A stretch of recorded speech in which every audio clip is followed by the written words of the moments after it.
17, yes. 2017 was Githeri Man. Nilikuwa nikifanya hivyo nione kama mko attentive. Thank you. Aya. And then 2022, the gentleman that was trending was Sina Maoni. Now, nani anataka kuanzisha trend yetu round hii? Okay. Naona watu wako na maoni. Watu wako na maoni. All right. So, I think probably I'll just start with the gentleman that is right next to me. Ni swali ama ni maoni? Ni swali. Aya, simama tafadhali na uulize. Thank you very much. My name is Patrick Njoroge. I'm a youth leader from Naivasha constituency. And my question is to the IEBC. For the IEBC, we don't have a representative here, but we have the NCIC who can answer this. So the IEBC, is it really an independent body at the moment right now? Or do the dog know its owner?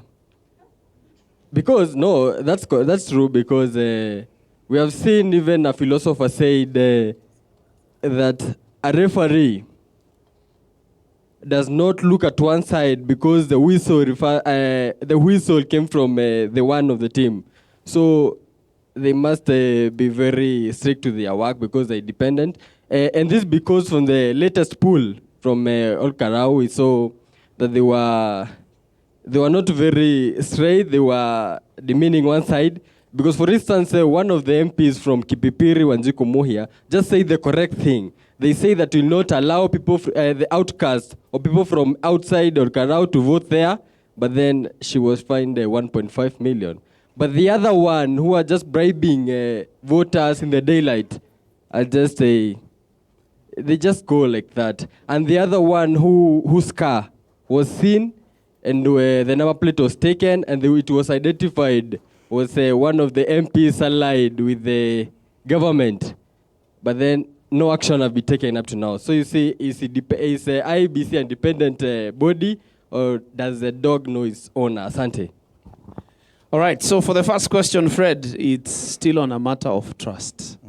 IEBC inaaminika ama haiaminiki? Unataka kutupeleka na hiyo kwanza ama tuchukue maswali mengine?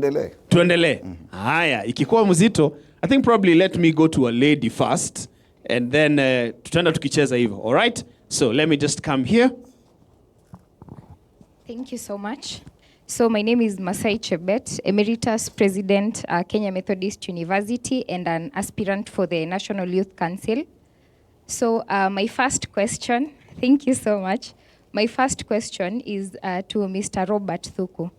Are we in a position to have free and fair elections online as a country?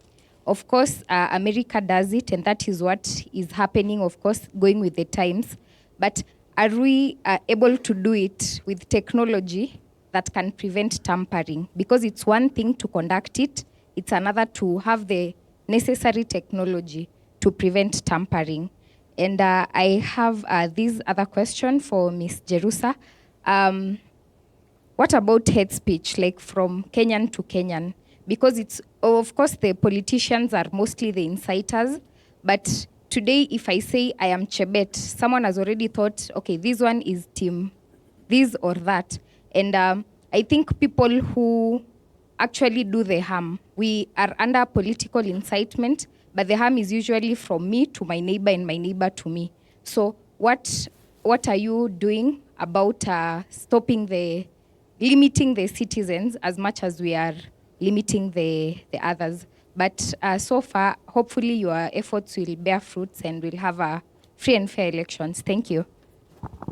Okay, all right. Ni watoroke kidogo, ni balance kidogo, nipeleke hii side nyingine. Si ndio? Haya. Naona consensus, tunakubaliana. Haya.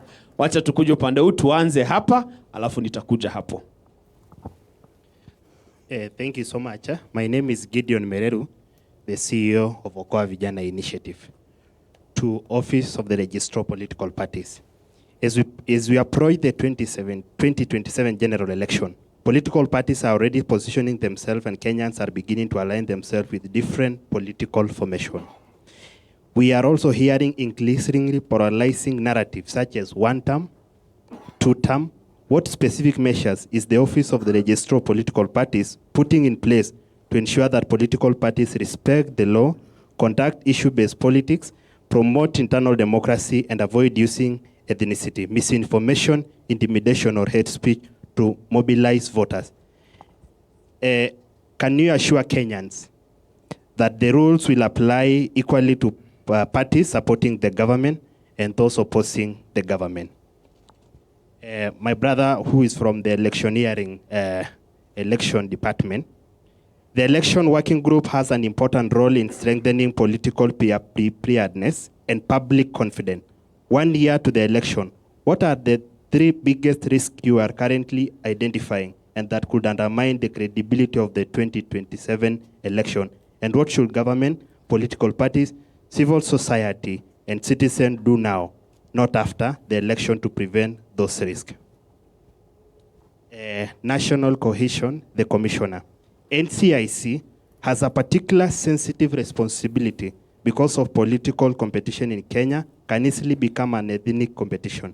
As you approach the 2027 election, how prepared is the commission to deal with political rhetoric that may not directly call for violence but gradually create suspicion, hostility, and us versus them politics among communities?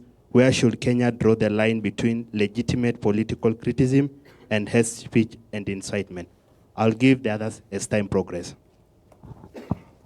Umepewa opportunity, umekosa kuuliza zote. Haya, utashangaa. Haya. All right. Thank you very much. My name is Denise Kileta, the National Organizing Secretary and Vuguvugu la Vijana Maendeleo ya Pwani, and I'm here to represent my young people, of course, about the preparations towards the 2027 general election. So my question goes to the IEBC, and of which I'll have to actually ask I'll have to ask Madam Jerusa. Many young people have concerns about credibility of election. What is IEBC taking in, not just before the elections, but what is IEBC taking in about to bring the public confidence in 2027 elections?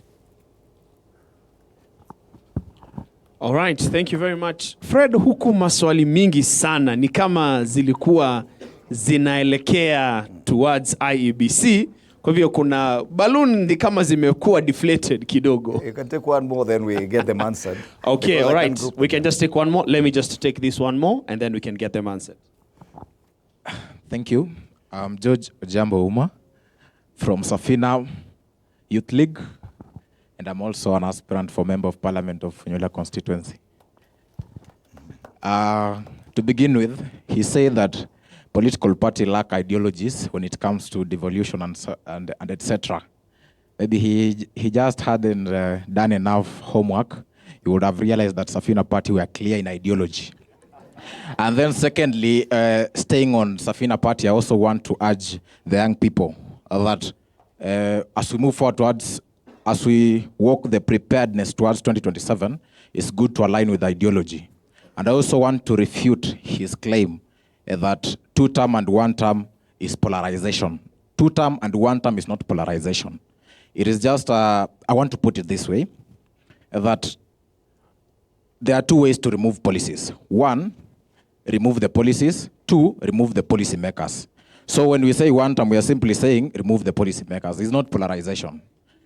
Secondly, I think we very much underplay the role that political parties participate when it comes to our governance. And that's why sometimes maybe we even don't know Mr. Lorin Cow, because we don't know the position that they play when it comes to the governance of this nation, right?